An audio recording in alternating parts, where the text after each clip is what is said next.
Today's video, we're going to talk about track alignment. I'm going to go through the steps that it takes to align your track. One of the first things you want to do when aligning a track is get the back end of your sled off the ground.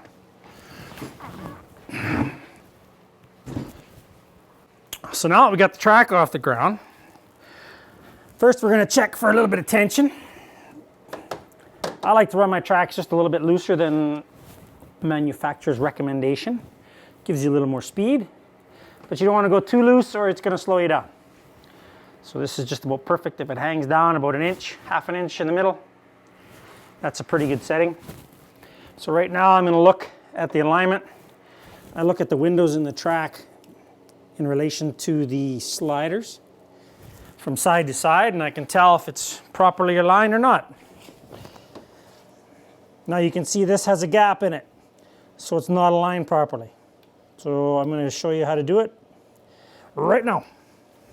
If you want the track to move to the right, which would be your right-hand side sitting on a snowmobile, you want to tighten the left-hand idler wheel so it pushes the track over. So that's what we're going to do.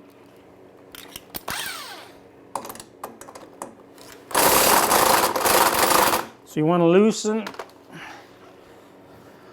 loosen the shaft nut or the bolt, and then we're just going to tighten this up 1 or 2 turns, which will push this axle back, moving the track that way. So when you're done that, you start the sled and run it.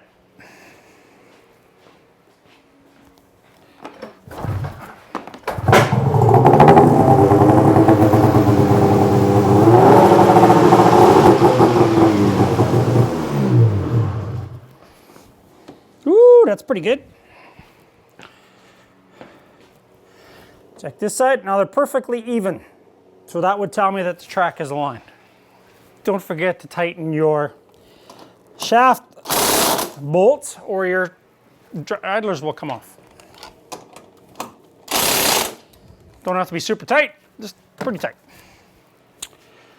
Now that your track is aligned, you can do a proper ski alignment.